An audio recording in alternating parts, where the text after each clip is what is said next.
Good afternoon. The Subcommittee on Strategic Forces will come to order. I want to welcome you to our hearing on the President's fiscal year 2016 budget request for atomic energy defense activities at the Department of Energy.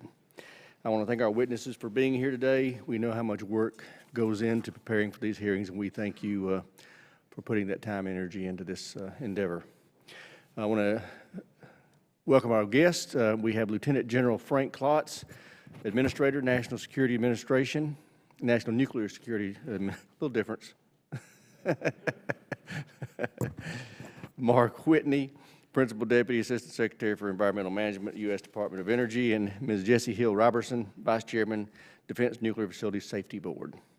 General Klotz, you have a few very able folks in support of you today, and I want to recognize them, Dr. Don Cook, Mr. Ann Harrington, or Ms. Ann Harrington, and Admiral John Richardson. If any of our members have questions directly for them later in the hearing, we'll ensure that they can step up to the table and answer those as needed. Before I hand the floor over to the ranking member, let me briefly highlight just a few key issues for today's hearing. First, let's be clear on the nation's defense priorities.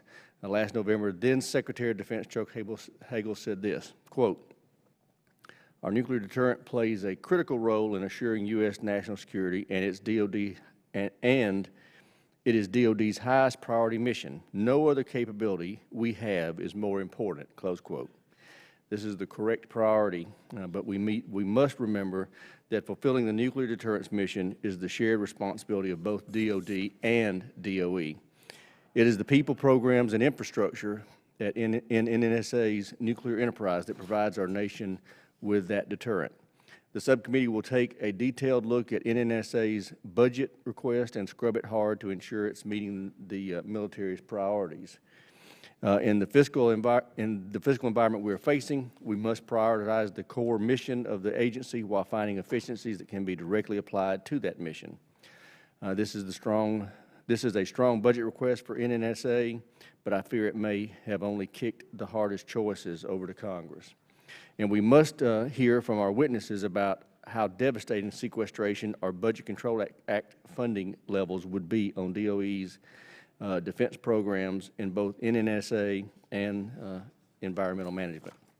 Allowing sequestration to hit us again in FY16 would be like designing a nuclear hand grenade, just about the dumbest thing we could do. Moving to governance and management at the DOE and NNSA, we have received the report of the Meese-Augustine Advisory Panel and look forward to receiving General Klotz's response to that report. I agree with a lot of what the advisory panel recommended, but not all of it. General, I know there is much you and I agree on in this area as well. I hope to explore your thoughts on where we can work together to fix the longstanding problems related to governance and management. We have to get on top of these problems if the NNSA is going to be successful in the long term. Leadership and accountability will be the key to this. Let me end on a bright note. This year, the B-61 Life Extension Program continues to execute on time and on budget. General, please tell the whole NNSA team to keep up the good work. This is an important step in rebuilding trust and confidence with Congress and the American people and our allies. Thank you again to our witnesses. I look forward to discussion. With that, let me turn it over to my friend and colleague from Tennessee, the ranking member, Mr. Cooper, for any opening statement he may have. Thank you so much, Mr. Chairman. I, too, welcome the witnesses, and it's a pleasure to work with you on these issues of vital importance to our national security. As you noted, no weapons are more important or more dangerous than these, and we need to make sure that we're doing the best we possibly can to keep them safe, secure, and reliable. I look forward to the testimony of the witnesses. Thank you. With that, we'll ask each of our witnesses to make an opening statement, and your full statement will be submitted for the record. I would ask you to summarize it for 3 minutes, and without objection, we will accept those for the record. The witness order will be first General Klotz, then Mr. Whitney, and then Ms. Robertson. So, General Klotz, you're recognized for 3 minutes to summarize your opening statement. Chairman Rogers, Ranking Member Cooper, and members of the subcommittee, thank you for the opportunity to present the President's fiscal year 2016 budget request for the Department of Energy's National Nuclear Security Administration. I'm pleased to be joined by Mark Whitney and Vice Chairman Jessie Robertson, who you've already introduced. We value this committee's leadership in national security, as well as as its robust and abiding support for the mission and the people of the NNSA. On a personal note, I have benefited enormously from the insight and guidance you have so generously and graciously shared over the past 12 months. Our budget request, which comprises more than 40% of DOE's budget, is $12.6 billion.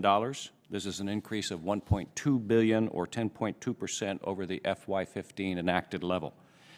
The funding is extraordinarily important to NNSA's missions to maintain a safe, secure, and effective nuclear weapons stockpile, to prevent, counter, and respond to the threat of nuclear proliferation and nuclear terrorism, and to support the capability of our nuclear-powered Navy to project power and protect American and allied interests around the world. By supporting growth in each of our 4 appropriations accounts, this budget represents the commitment by the administration to NNSA's vital and enduring missions and to NNSA's role in ensuring a strong national defense. This mission is accomplished through the hard work and innovative spirit of a highly talented workforce committed to public service. To provide them the tools they need to carry out their complex and challenging tasks both now and in the future, we must continue to modernize our scientific, technical, and engineering capabilities and infrastructure. In doing so, we are mindful of our obligation to continually improve our business practices and to be responsible stewards of the resources that Congress and the American people have entrusted to us. For all of these missions, NNSA will continue to drive improvement in acquisition and project management practices and policies, as well as federal oversight over the enterprise. These missions are just a handful of the critical national security work that this budget funds. However, the looming possibility of sequestration is a major threat to NNSA's missions. In developing the budget, NNSA was directed to request the funds we need to accomplish the missions we've been tasked to do. The FY 2016 budget request reflects this. Another round of sequestration caps would most certainly have devastating impacts on important programs and projects, to include pushing them further out into the future or canceling them altogether. However you slice it, sequestration would adversely and severely affect our capabilities and our capacity to maintain a safe, secure, and effective nuclear weapons stockpile and to reduce nuclear dangers both at home and abroad. Mr. Chairman, Ranking Member Cooper, I look forward to discussing these and other issues with you in more detail during the question and answer. Thank you, General. Mr. Whitney, you're recognized for 3 minutes. Good afternoon, Chairman Rogers, Ranking Member Cooper, and members of the subcommittee. I'm pleased to be here today to represent the Department of Energy's Office of Environmental Management and to discuss the positive program achievements to date and what we plan to accomplish under the President's FY16 budget request. Our request for $5.818 billion will allow the EM program to continue to make safe cleanup of the environmental legacy a priority, a legacy that was brought about from 5 decades of nuclear weapons development and government-sponsored nuclear energy research. The request includes $5.055 billion for defense environmental cleanup activities, an additional $472 million for the defense contribution to the Uranium Enrichment Decontamination Decommissioning Fund, a total of $542 million for the Uranium Enrichment Decontamination Decommissioning Fund cleanup activities, and $220 million for non-defense environmental cleanup activities. We continue to make significant cleanup progress. We have produced nearly 4,000 canisters of vitrified high-level waste at Savannah River Site in South Carolina, converting it to a solid glass form suitable for long-term storage or permanent disposal. This is about half the sludge in the Savannah River Site tanks. At Hanford, we've completed the bulk of the River Corridor Cleanup Project, including more than 500 facilities and 1,000 remediation sites. The FY16 budget request will allow us to continue to make significant progress in our ongoing cleanup priorities of liquid tank waste treatment and recovery of the waste isolation pilot plant. For example, the Idaho National Laboratory, the request supports operations of the Integrated Waste Treatment Unit. It also covers and supports cleaning and grouting activities to support closing of the final 4 tanks there. It also supports high-level waste tank progress at the Savannah River Site, including producing 130 canisters of vitrified waste derived from tanks and processed through the Defense Waste Processing Facility. The 2016 request will also allow us to expedite tank waste treatment at the Office of River Protection at Hanford through the direct feed low-activity waste approach. And this will allow us to continue designing the low-activity waste pretreatment system and continuing construction of the low-activity waste facility, the analytical laboratory, and balance of facilities at the waste treatment plant. The 16 request also provides funding in accordance with the Waste Isolation Pilot Plant Recovery Plan. There are many sites around the EM complex, of course, that depend on the WIP facility and that have transuranic waste that is planned for disposal. So that resumption of operations at WIP is a priority for us, and we will resume waste and placement activities in 2016. The request also completes major facility cleanout and demolition projects, including the plutonium finishing plant at Hanford. In closing, I'm honored to be here today representing the Office of Environmental Management. We're committed to achieving our mission and will continue to apply innovative environmental cleanup strategies to complete work safely and efficiently, thereby demonstrating value to the American taxpayer. Thank you, and I'd be pleased to answer any questions that you may have. Thank you, Mr. Whitney. Ms. Robertson, you're recognized for 3 minutes to summarize your opening statement. Thank you, Chairman Rogers and Ranking Member Cooper and other members of the subcommittee. I am the Vice Chairman of the Defense Nuclear Facility Safety Board, and I'd like to acknowledge the other 2 members sitting directly behind me, Mr. Sullivan and Mr. Santos.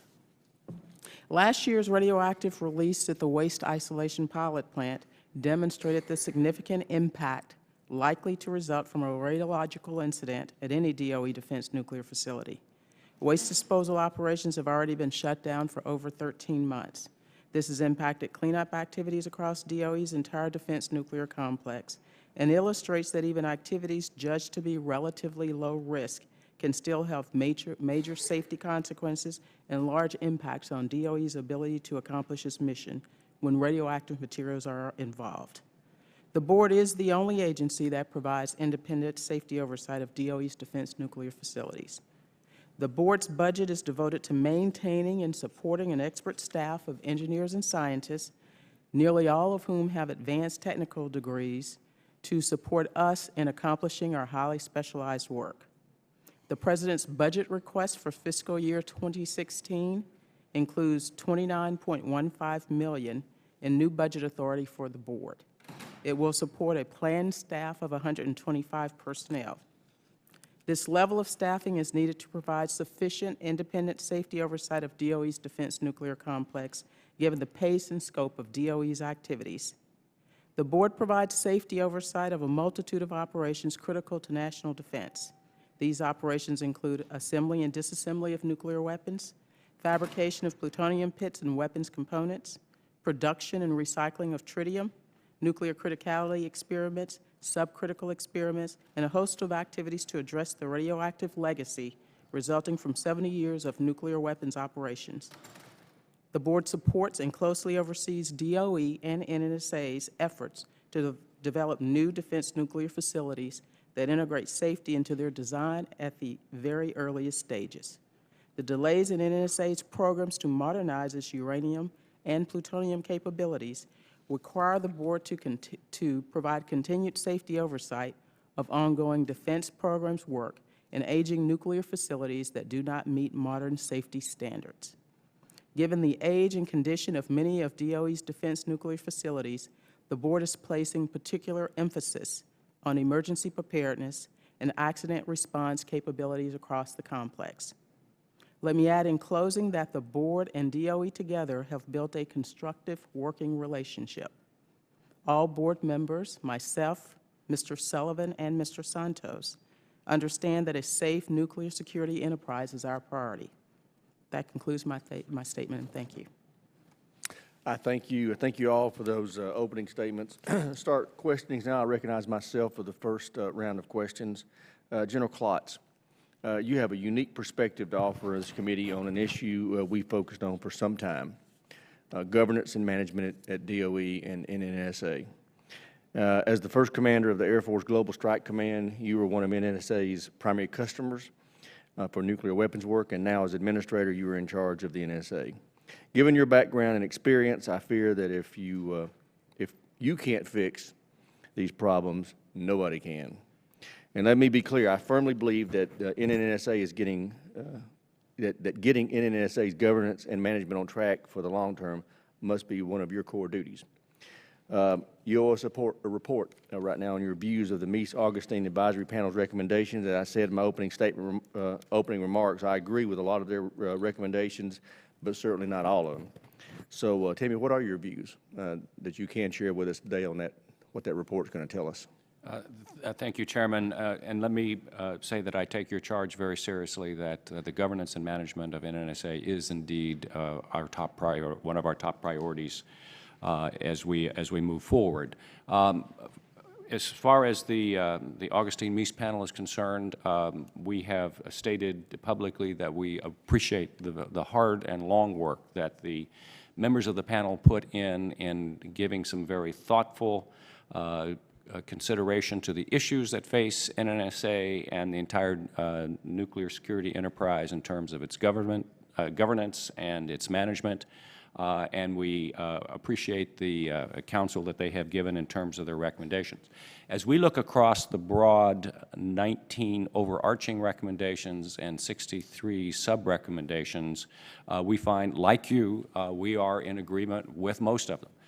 And in fact, many of the things that they have suggested, for instance, in the area of tightening up program management, instilling more rigor and discipline in project management, in cost estimation, in the relationship between NNSA and the military services, and in the relationship with NNSA and its laboratories and production plants across the country, are things that under Secretary Moniz's leadership and under the leadership team that is currently now in place at NNSA, we have been working very, very hard on. So we take that as to some extent, validation, justification for a number of things that we have already moved out very smartly on and are continuing to develop as we move forward.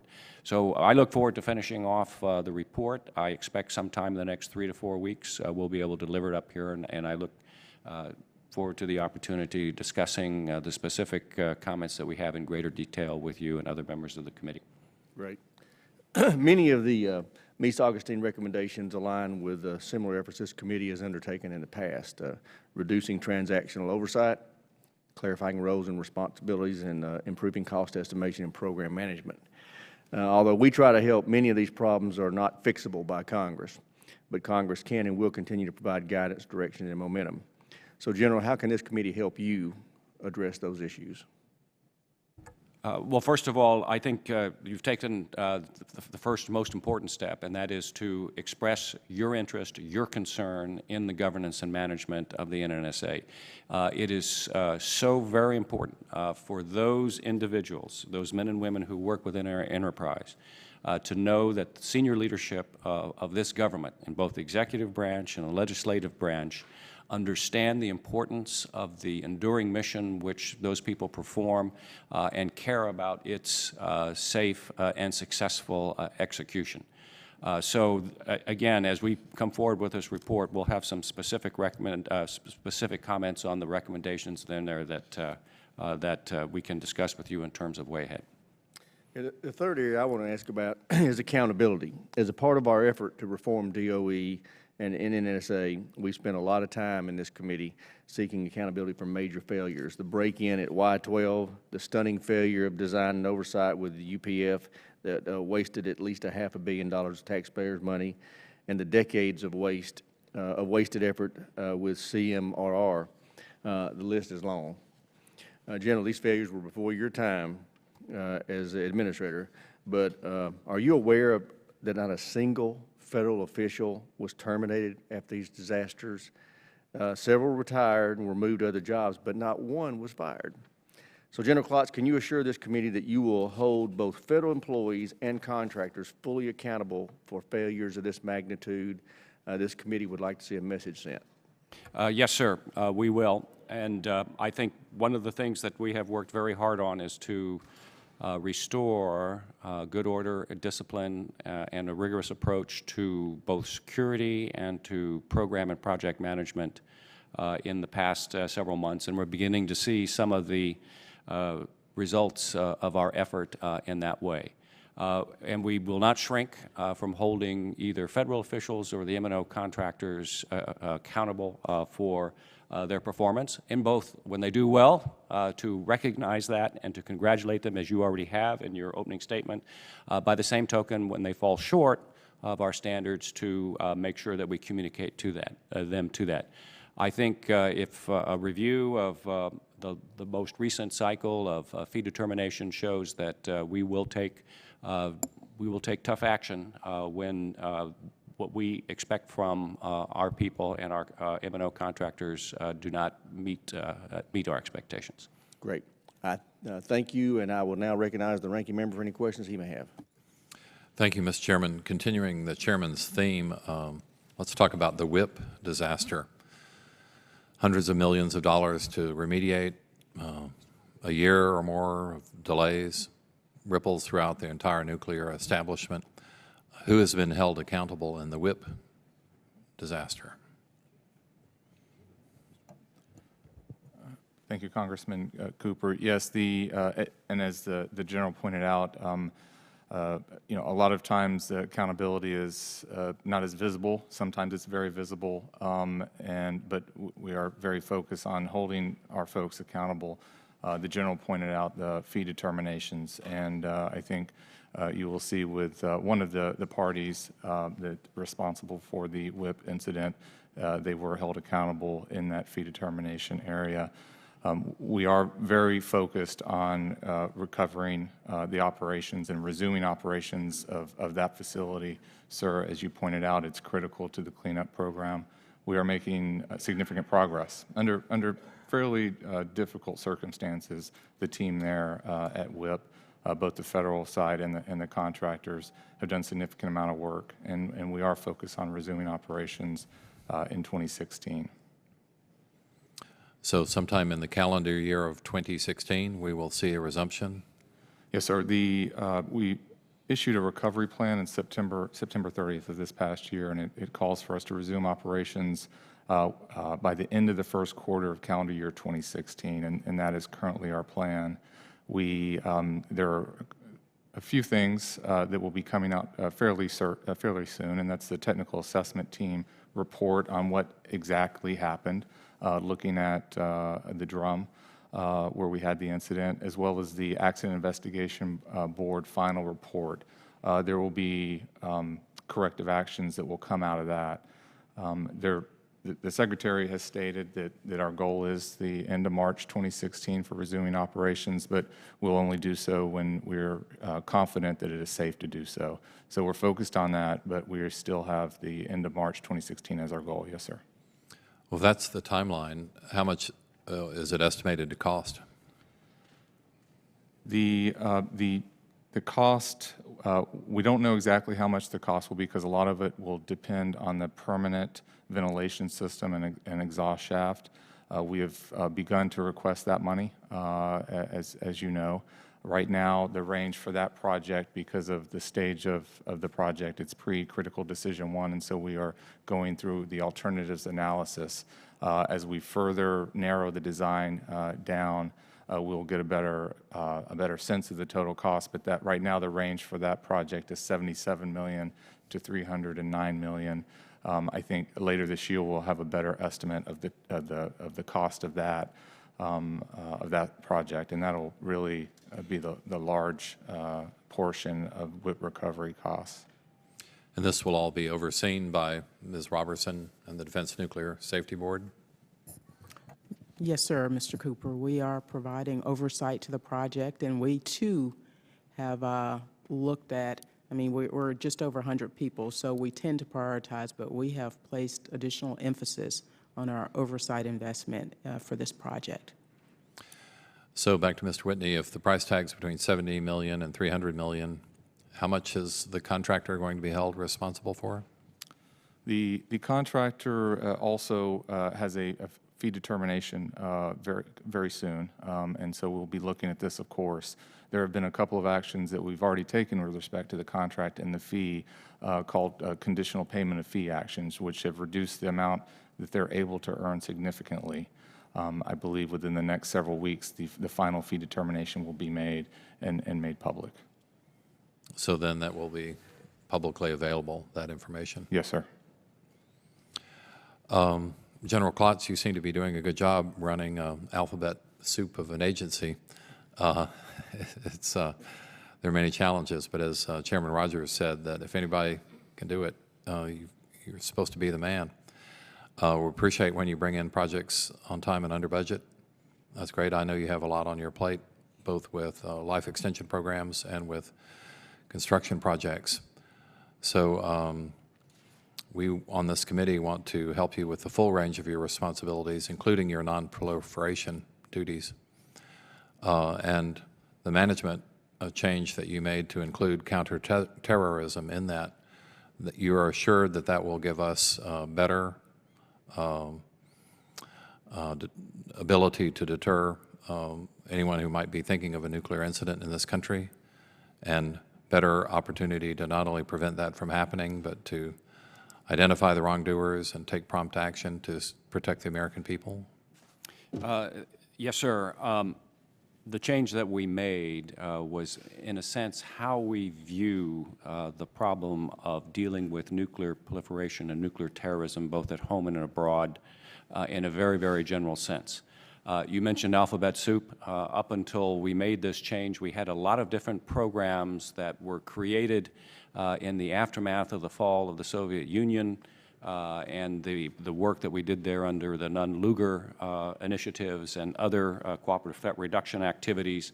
And a couple of years ago, Ms. Harrington, who is sitting behind me, started an over-the-horizon look at positioning our efforts in this area for the longer term to deal with an increasingly complex and increasingly dangerous world. Our thought in approaching this is that we should think of this issue from start to finish, from cradle to grave, as a continuum of activities that run from protect against the spread of special nuclear materials that would fall into the hands of would-be proliferators and terrorists, and then if that fails, be able to counter that, and then if that fails, be able to respond to any nuclear or radiological incident. So it is a continuum of activities. In fact, just yesterday, we released the first ever comprehensive report on the full range of activities that fall within this particular mission space. So we see that as a compendium, as a companion volume to the Stockpiled Stewardship Management Plan, which we produced for some number of years now, that describes in detail what we do in the area of weapons activities. May I suggest that your duties in this regard are the single most important function of government and the only thing the public will care about if there were to be a nuclear incident. And I think most of the so-called experts predicted that there would be one within 10 years of 9/11. And thank God that hasn't happened. But as the clock ticks, we have to be increasingly vigilant. So we need to make sure that you are doing everything possible and that we are doing everything possible to make sure this never happens in this country. If you need anything, call on us. And I know that all of your budget categories are going up, at least if the President's request is adhered to.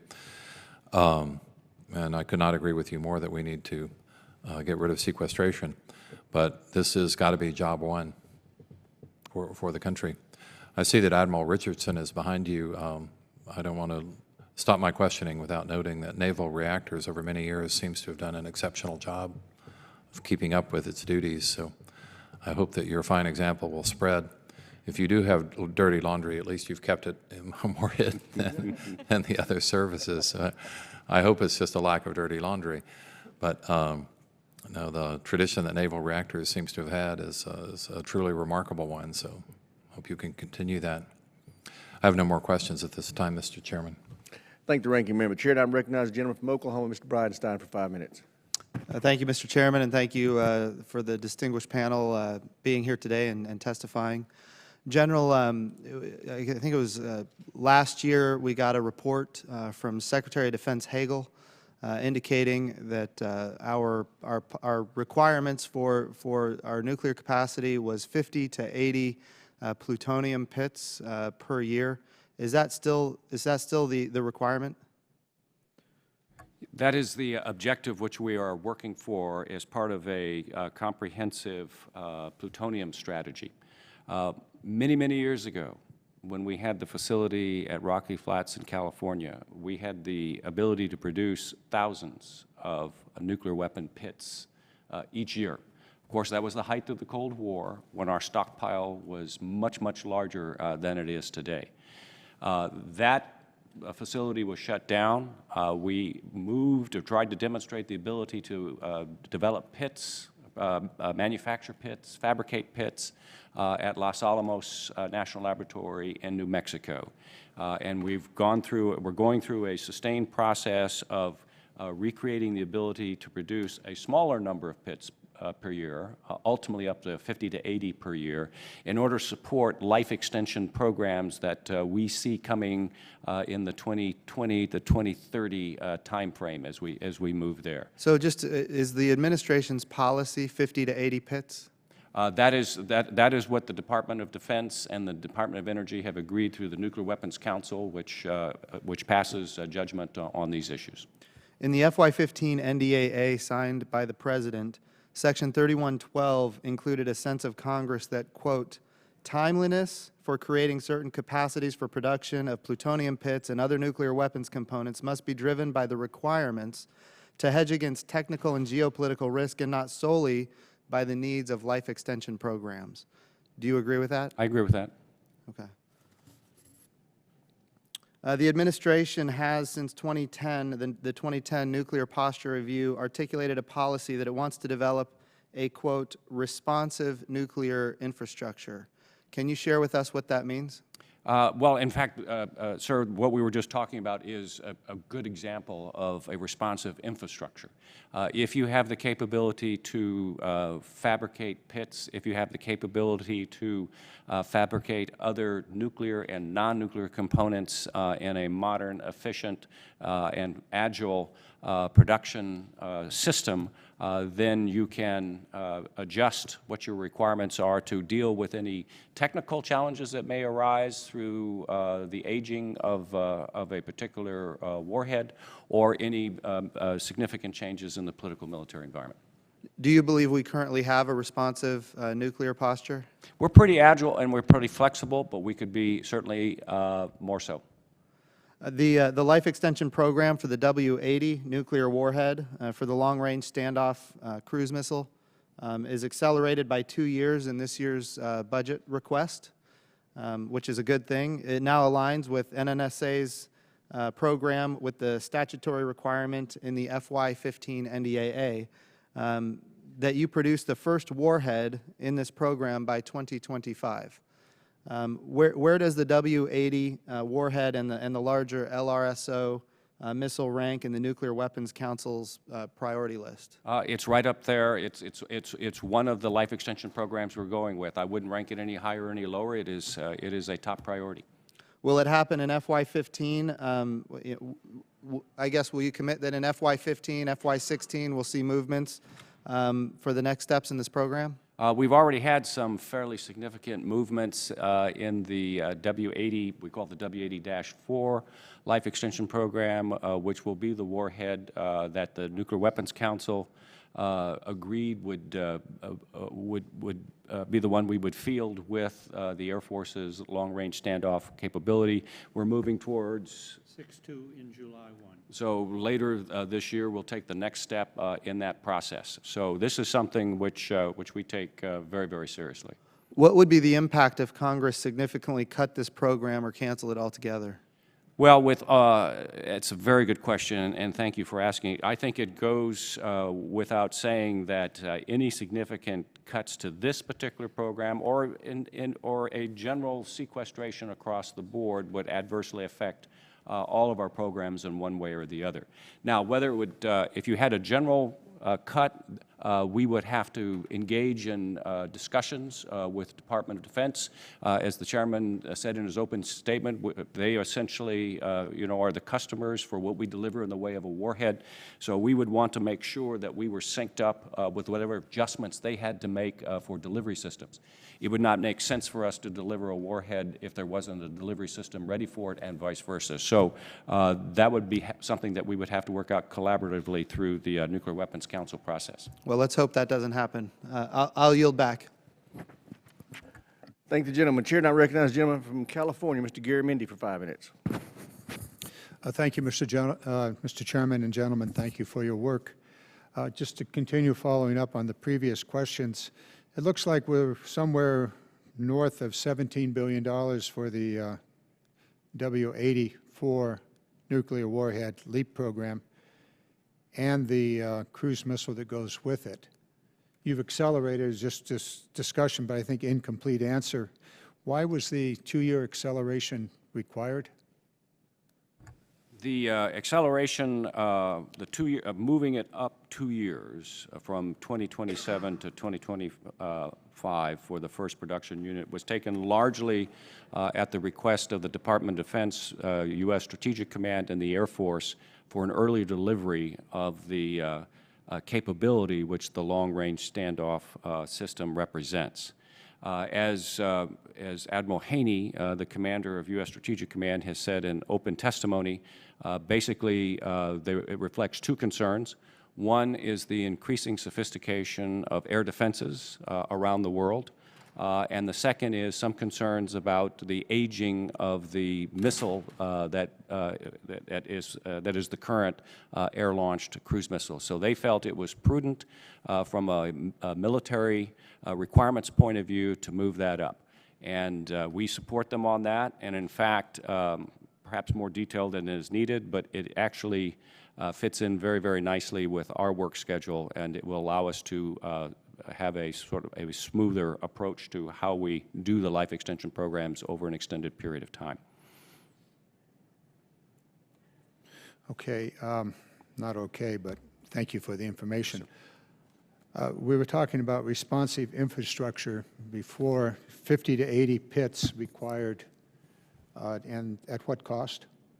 For the infrastructure, not for the pits, but for the infrastructure. I'd have to get you, if I could take that and get you the full cost of the plutonium strategy out through all the years. For the coming year, what we're asking for is in fiscal year 2015, Congress enacted 35.7 for the plutonium strategy and the replacement of the chemical, metallurgical, and laboratory at Los Alamos. That is going up to 1.55 as our budget request for 2016 as we continue to... With a B? I'm sorry? 1.55 billion? Million. Million. Okay. And that is the next investment on, we don't know that, you don't have the total cost of the facility. We do have, we can get you that number. I don't have it. Understand. You don't have it with you. If I could carry numbers around in my head, I would have stayed a math major instead of becoming a poli-sci major. Well, I'm pleased that you chose the career you have. The 50 to 80 pits is to actually produce that number of pits? It's to show the capacity to produce that number of pits, is what as we understand. The assumption is at some point we would need to produce at least 50 to 80 pits a year. That is the assumption, yes, sir. And that is based on what assumption? What is the assumption it's based on as we move into a life extension program that would affect the W-78, which is a warhead that used on the U.S. Air Force's intercontinental ballistic missile, and would also be our first interoperable warhead that we would need to be able to produce pits for that. What do you mean interoperable? Perhaps maybe I'll let Dr. Cook describe this. Since he came here and we have an open mic for him.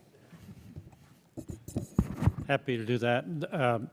By interoperable, which is part of the 3+2 strategy, it is an agreed Nuclear Weapon Council strategy to move eventually to 3 interoperable ballistic missile systems. That brings down, in the long haul, some of the technical hedge that we carry to provide a backup against technical failure for what we have, and more importantly, as weapons age. Specifically, it means the ability to have a common nuclear explosive package fit into each of the large aeroshels, one for the Air Force, which is the Mark 21, one for the Navy, which is the Mark 5, to do the adjustment and all of the balancing required for flight characteristics with the non-nuclear components.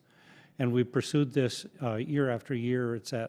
It's well beyond the stage of conceptual within the last 12 months.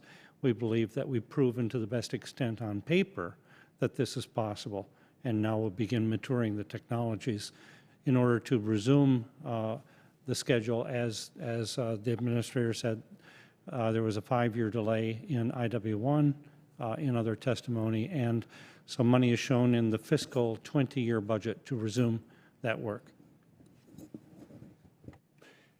I'm out of time, Mr. Chairman, but I want to get into that in much more detail. Okay. And we'll come back. Thank you. Chair now recognizes the gentleman from Colorado, Mr. Lamborn, for 5 minutes. Thank you, Mr. Chairman. Thank you all for being here. Thank you for your service to our country. And I'm just going to jump right in. General Klotz, you've talked about the responsive infrastructure, and you've been asked about that. Isn't that lacking because there's a key uranium facility and a key plutonium facility that need to be planned and built, and we're not doing that? We could take, we are working on both of those, and we can take them separately. On the plutonium side, as I indicated earlier in an earlier response, we had the capability at one time at Rocky Flats in Colorado to produce literally thousands of pits per year for a much larger stockpile than we now have. We no longer have that kind of capacity, and we foresee a need in the future for being able to produce a greater number of pits than we can do on basically a handful a year now at Los Alamos. So we're building up that capability. What has changed from the past is at one time we were looking at constructing one large facility to replace an aging facility where we did analytical chemistry and material characterization related to plutonium at Los Alamos, and now we've adopted a more modular approach, repurposing some existing facilities, moving equipment around, and beginning the process of design for some external modules which will allow us to increase the capacity of space that we have. So that is underway. We've got money in the budget. We have an ask and a request for that. How far away is that from being done? What's the expectation? You want to speak? Are you looking at me? The expectation for the plutonium is to have most of the capabilities in for the first part of the strategy by 2020, and for the second part by about 2025. We'll execute a build-up in a rational way for capability at 10, 20, and 30 pits per annum in 24, 25, and 26. We'll achieve the capability with plutonium and demonstrate at the 50 to 80 level in 2030 that capability. Well, I'm very concerned because this and the uranium facility were part of what was promised by the administration to get the Senate to ratify the New START treaty. And when I see that elements of this are 15 years away, up to 15 years away, I'm just really concerned that the administration hasn't been keeping its end of the bargain. That's frankly what my concern is. If I could shift to uranium, since you asked about that, our principal facility for doing that is the Y-12 facility in Oak Ridge, Tennessee. And there we do have the capacity to conduct uranium operations. Our concern, however, is much of the work is done in a facility, we call it 9212, which is decades old, is really showing signs of wear and tear, and we are concerned, obviously, about the safety not only of our operations there, but more importantly, the people, the employees. How far away is that from being we are in the, again, we've changed our approach from doing a big box approach where you put everything into one box, and therefore every square foot costs as much as the most expensive requirement driven by security and safety, to having a distributed, segregated approach where we segregate activities by hazard and security category. Okay, and lastly, I want to address Admiral Richardson. And if you could come up to the empty mic, that'd be great. And by the way, I know the chairman recently led a CODEL to Idaho, and you were there and hosted us at the naval reactors. General Klotz, you were there, and I really appreciate that. I think we all got a lot out of that.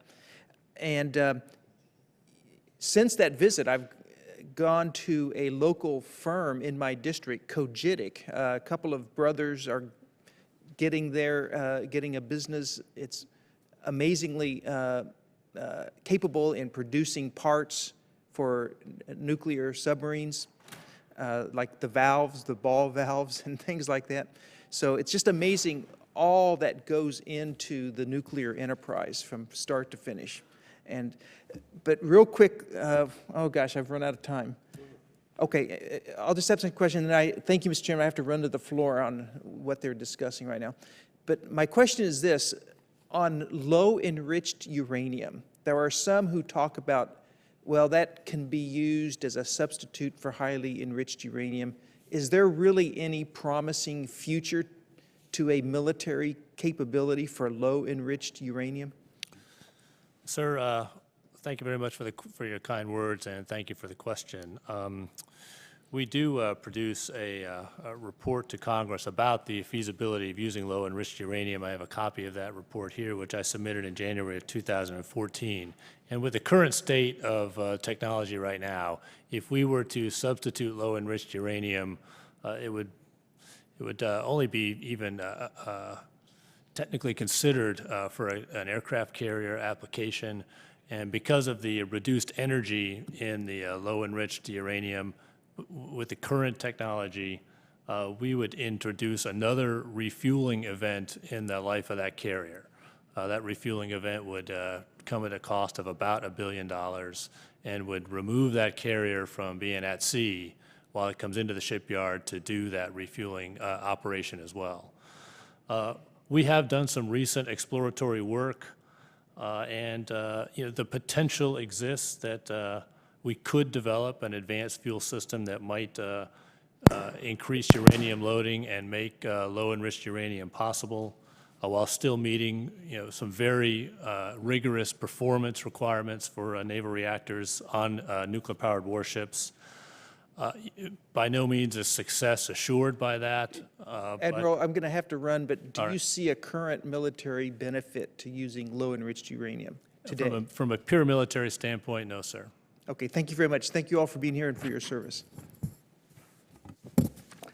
I thank the gentleman. Now let's talk about NNSA on deferred maintenance. I and several other members of this subcommittee have had the opportunity to visit Y-12, the labs, the Naval Reactors facility in Idaho with you, General Klotz, and Admiral Richardson, and other parts of the NNSA enterprise. At each stop, I asked for the ugly tour to see some of the massive backlog of deferred maintenance at all of these decrepit facilities. And we saw a lot of ugly. I'm putting some slides up on the monitors of the recent roof collapse at the lithium facility at Y-12, a huge chunk of concrete into an operational work area.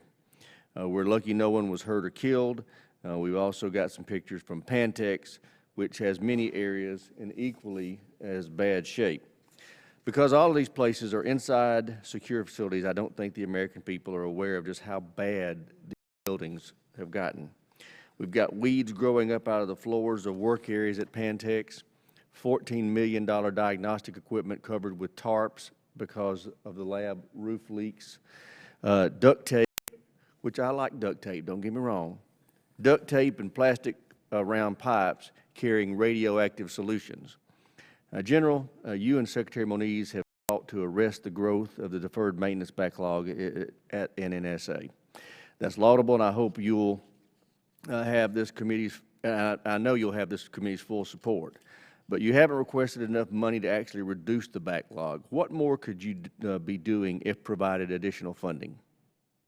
Well, thank you, Mr. Chairman, and thank you for you and the committee's leadership on this issue. You're absolutely right. We face a tremendous challenge. More than 40% of NNSA's facilities, more than half of NNSA's facilities are over 40 years old. 30% of them date back to the Manhattan Project. That's World War II.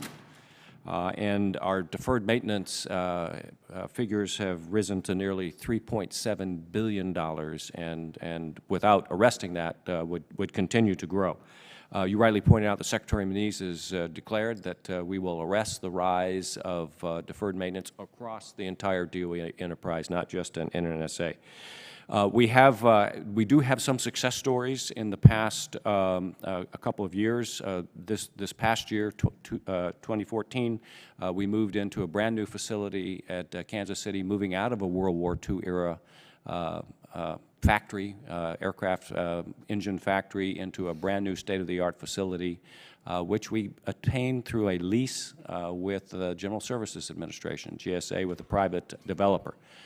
In the process, we reduced our footprint from roughly 3 million square feet to half that, and reduced our operating costs by $100 million a year. So, and in Pantex, we have completed construction, along with the help of the U.S. Army Corps of Engineers, of a high explosive pressing facility, and begun the process of certifying. So we are making inroads. But what I have observed, both in the NNSA and in my previous career in the Air Force, is when dollars are constrained, the first dollar goes to the pointy edge of the spear, or goes to the mission program.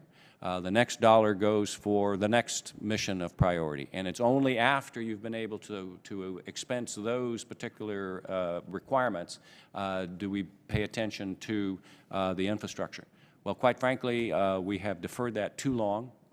And the bill has come due, and we need to take some extraordinary measures, one, to fund these, but also to think of new and creative ways in which we can deliver facilities for our people to work in.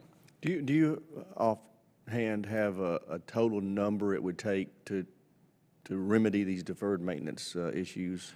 Well, right now, our backlog right now is $3.7 billion to do maintenance. Now, we continue to chip away at that, and I think we're getting smarter, or at least more analytical in our approach. We've adopted 2 processes recently, which the Department of Defense uses to grade the condition of its facilities and to set the priorities. And I think that rigor and discipline will help us refine those numbers even more so. Great. All right, General, you owe us a plan for 2 or more public-private partnerships you wish to pursue to get workers out of old, dilapidated buildings and into modern facilities. Do you see these kind of alternative financing agreements as beneficial to your efforts to get out of these old facilities faster?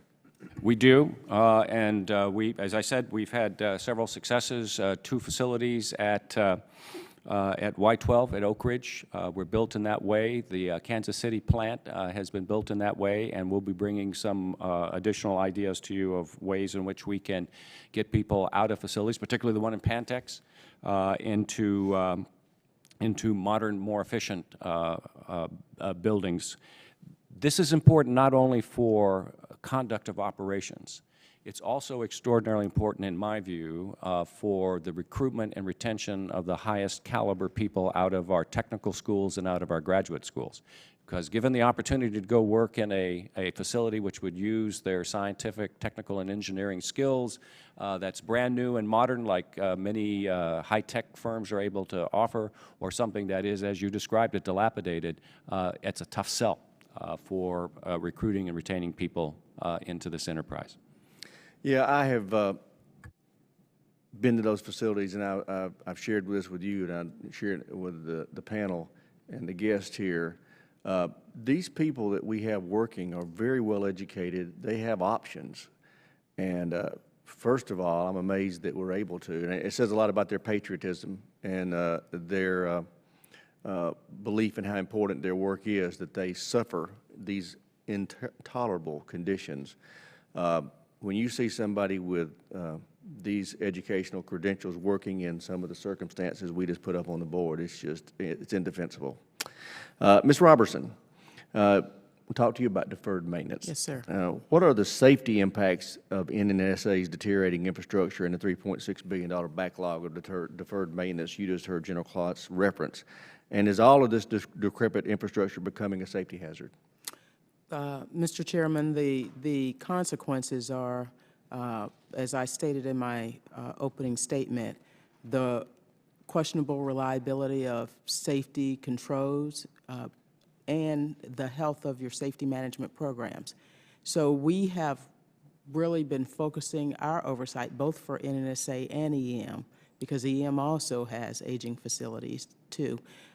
Really focusing on the reliability of their safety controls, the health of their safety management programs, criticality safety, radiological safety, fire protection, and also on emergency management, which is, at the end of the day, must really be healthy to ensure you can respond to anything before it becomes something more than a small incident. What is your view of NNSA's plan to remain in these facilities for decades to come? Well, we think that newer facilities that meet modern safety standards would be important. I think the board has been consistent in saying that in the recent years. We also think that environmental management should continue to get out of facilities that are decrepit, undo them before they undo themselves. And so I think the board has been consistent in saying it's supportive of NNSA's efforts to establish, whether it's big box or modular, whatever they choose, but to establish infrastructure for the workers and to ensure protection of the public that meet modern safety standards. Has DNFSB provided NNSA with a prioritized list of the safety concerns that you have about these facilities? I don't know if we've provided them a prioritized list. We certainly give them lists. We have the opportunity to discuss the things that we're seeing that we think are a high priority from a safety perspective on a routine basis. Great, thank you. Chair, and I recognize the ranking member for any additional questions he may have. Thank you, Mr. Chairman. I'll just withhold until the classified session. Okay.